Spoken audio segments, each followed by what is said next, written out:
So, yeah, Jameis he throws a fade into the corner, and this dude just crashes into all the production equipment, dude, because that's where ESPN was set up.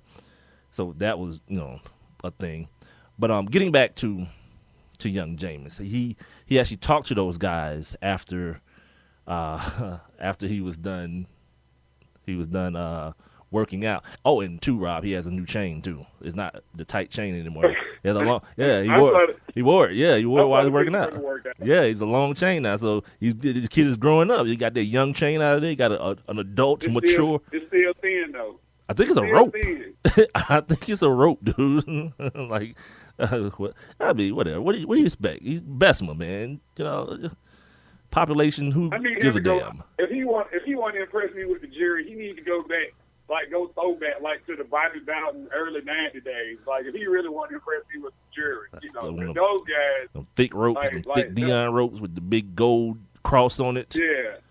Yeah, like, those guys were, and Deion was out there working out with all his chains on. Well, and a Jerry curl, so.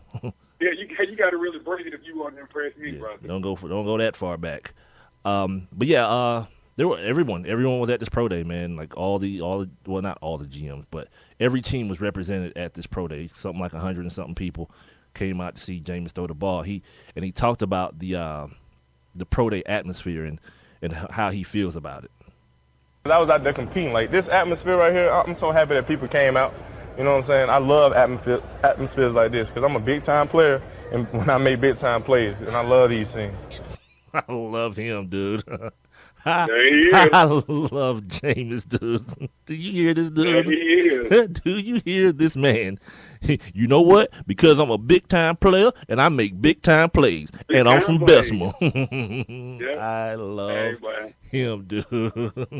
Representing Alabama.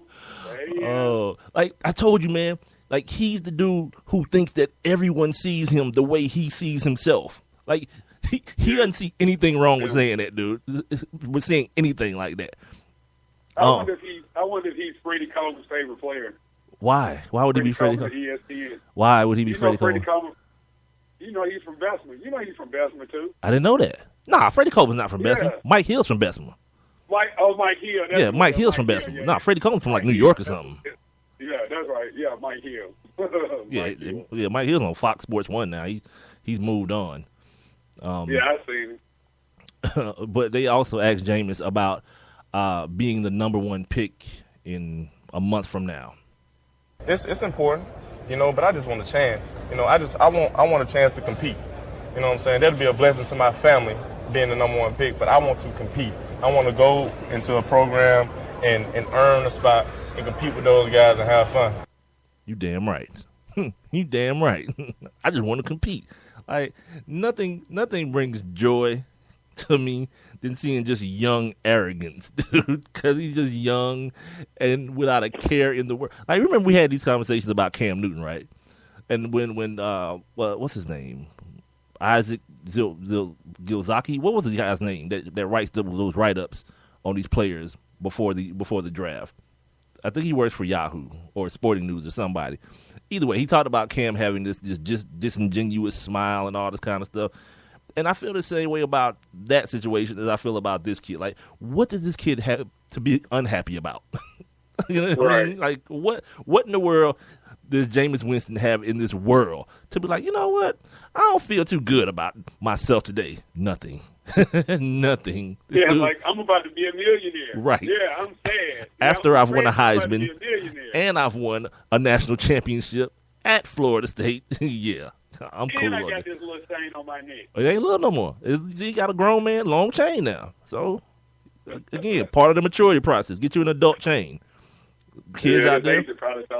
Right. Yeah. If you out there listening, kids, stop wearing young chains. People gonna think you immature and you still crab legs. Yeah. Yeah. Get you an adult chain. I was the other day. That little bitty chain, a choker chain. Mm-hmm. He gave it to LeBron. He told LeBron he could have it. LeBron was like, "Sweet, I'm gonna sport this on camera and everything." LeBron is so weird. Yeah. Oh God, that was my exact same. We're gonna talk about that coming up, but that was my exact thought. Like you're in my brain. I was like, he's such a weirdo. He is, does, man. Jesus. I like LeBron. Like, I really like LeBron. But he's a weirdo, dude. I mean, like, he's one of these dudes, like, LeBron is very confident in his game, but that a-hole, that a-hole thing, like what, Kobe and guys like Russ, what they ooze, like, he don't really ooze. Right. That, but he tries, though. That's the thing about, like, oh, yeah. But he can't. Right. He doesn't like it's on social media, though, man. Yeah, like, it's the weirdest thing ever, dude. Yeah, he's just weird. I talked a little bit earlier about Jameis and that throwing motion and everything.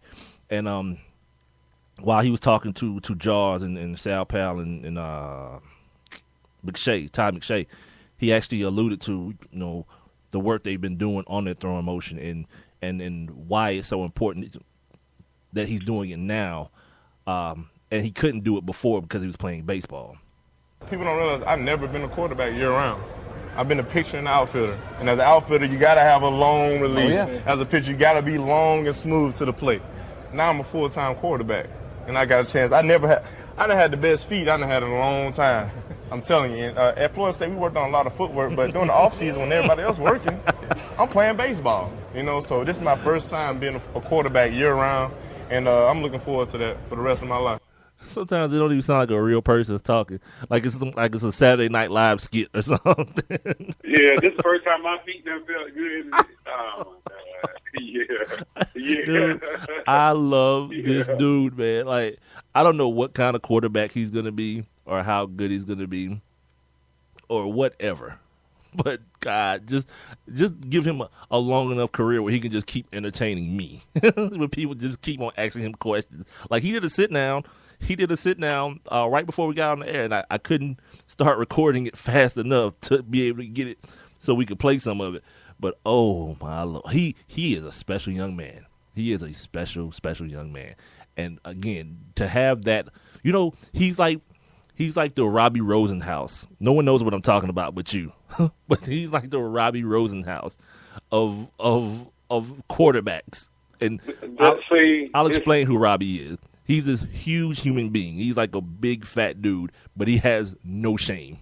He has no inhibition at all. He got naked on Springer. That dude. And that's who Jameis Winston is. Like, he'll talk to anybody about anything and talk the way he wants to talk too. And just, you better understand. That's it. This last clip is the way he feels about something, but I can't read the whole thing because it's cut off. So here you guys go. I love the Bucks. I went down there early. I forgot the day. But just get a chance. I met the media people. I met everyone in the building, and just being around those guys, what I'm saying? This Florida, I'm from Tallahassee. There's a lot of Florida State fans that want me to go to Tampa. Right. I would love the opportunity. But at the end of the day, I just want a chance to compete and earn a spot anywhere. Okay, that's how he feels about the Tampa Bay Buccaneers. He says he loves the Tampa Bay Buccaneers. And that's where he's going to end up. He's going to end up down there. And when you look at that roster, dude, there ain't going to be much for him to do. Like, offensively, there's not going to be a whole lot of heavy lifting for Jameis Winston to do in his first year. With Vincent Jackson, Seferius, Austin Jenkins, whatever his name is. You got Mike Evans down there. Like, all these huge, huge human beings. You got, the muscle hamster behind you, who is not a huge human being, but he's a capable NFL running back. Right. Yeah, there's not going to be a lot of heavy lifting, man. And that situation is going to scream success. Like, if he doesn't have a level of success in that, there's no hope for him. There's no hope at all. Oh God, Jason Whitlock was on. What's the show with Tony Kornheiser? Highly questionable. What is it? Not highly questionable. No, not highly questionable. That's my. Oh, dude, you missed it today, dude. You missed it today. Ludacris was on there, right? So the daddy on Highly Questionable, he was doing the rapping thing, but he was doing it like back and forth with Ludacris. So he'll do like the verse, then Ludacris will do his verse, and then the daddy will come back and do his. It was outstanding, dude. It was outstanding. I missed it. It was to the point where, like, usually how I told you, they try to sit there, act like like Bomani and Lebatard try to sit there and act like they're not doing anything, like they're ignoring him. Like Bomani just put his head back in the chair and just bust out laughing. It was so epic, man. That show, I'm glad they moved that show, man. I am, because I never caught it when it was on ESPN2, just like sporadically. But now it's like a part of, like, after Outside the Lines and after the what is it called? The NFL Insiders, the stuff that I want to watch. Like, that's kind of like the comedy relief instead of that crazy Around the Horn Bull. And what was the show I was just talking about? What is it called? The Kornheiser? PTI. Yeah, PTI. That whole nonsense. Anyway, Jason Whitlock was on there today. And see, now he gets to the point now where he just wants to say things to, like, try to say something. Like, this dude is comparing Jameis Winston to Johnny Manziel. It's like, see, the thing about Johnny Manziel is we question his maturity coming into the league, and then he's still still immature. Well, hold on, Jason. You're missing a very, very, very critical element to that immaturity, and it's called cocaine. You know, unless you show me where Jameis Winston also has a cocaine problem, we're talking about two different dudes. You understand what I'm saying?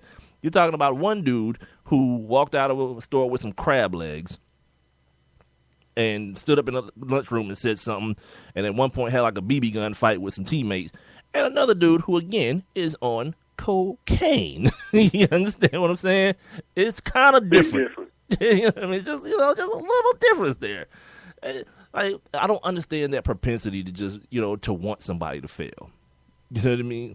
Would you draft? Kornheiser asked him, "Would you draft Jameis Winston with the first pick?" No. Okay, then who would you? Because I don't know how you feel about this, Rob, but that Marcus Mariota thing ain't really my cup of tea. Like, I loved him in college. But it's just gonna be too much on him. You know what I mean? Like, maybe if he went to Tampa, maybe, because like I said, like, the heavy lifting's been done. You know what I mean? They got two monster wide receivers. They got this Savarius Jenkins kid.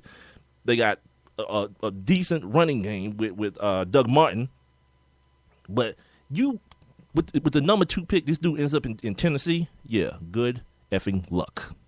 Hey, is that Rainey guy? Is he still playing running back in Tampa? I don't think not Tim. That's the baseball player. Sorry. I don't know. I'll be lying if I did, but I was, because remember when Doug went down. Remember he lit it up. Yeah, I can't pay attention too much to Tampa Bay football. Sorry, they got the number 1 pick this year. Well, I can't pay too much attention to them. So I know what I know. It'll be a good landing place for either quarterback, but I think for Jameis Winston, I think this would just be this. I hate to say it'd be the best situation because he's right there in Florida, but it's kind of one of those deals that's almost like made in heaven. Dude. You know what I'm saying? Because he's a Florida State boy playing down in Tampa. I think that would be good for everybody. I had that thought earlier today, and this is the Sports Kings podcast. I'm Big Mike. The other voice you're hearing is Rob Calloway. We're being heard via Spreaker.com. Our Twitter, Instagram, and Facebook are at Sports Kings Live, and our email is sportskingslive@gmail.com. I had this thought earlier today, and I was just kind of going back and thinking about what you're talking about, the comfort level of a kid, especially a quarterback, and how it may change the entire dynamic of someone's career. We don't know, but I was thinking about, like, Vince Young. Let's say Vince Young gets drafted by the Houston Texans. Let's say Matt Leinart, instead of going out to Arizona, he ends up getting drafted by Jeff Fisher in Tennessee and gets paired back up with Norm Child, the offensive coordinator. That whole USC connection. You know what I mean? And I was thinking about that whole situation, like, it must be a difficult situation. Because I was thinking about, like, Marcus Mariota. Like, no matter where he goes, he's going to be like a world away from where he played ball, and another world away from where he's from. You understand what I'm saying? So you talk about a kid like that's very meek in nature and very, very sublime. And now you asking him to lead grown men who, by the way, whoever he gets drafted by, didn't see much success last year, which is the reason that they will be drafting so early. So you put him in that situation. That's a tough road to hoe, man. You know what I mean? This kid is 21 years old. That's a tough road to hoe, as opposed to As Hey, but what? I'm trying to keep it PG. No, I'm just trying to keep it PG. Go ahead. Well, as opposed to like we talk about situations like think about Ben Roethlisberger. Think about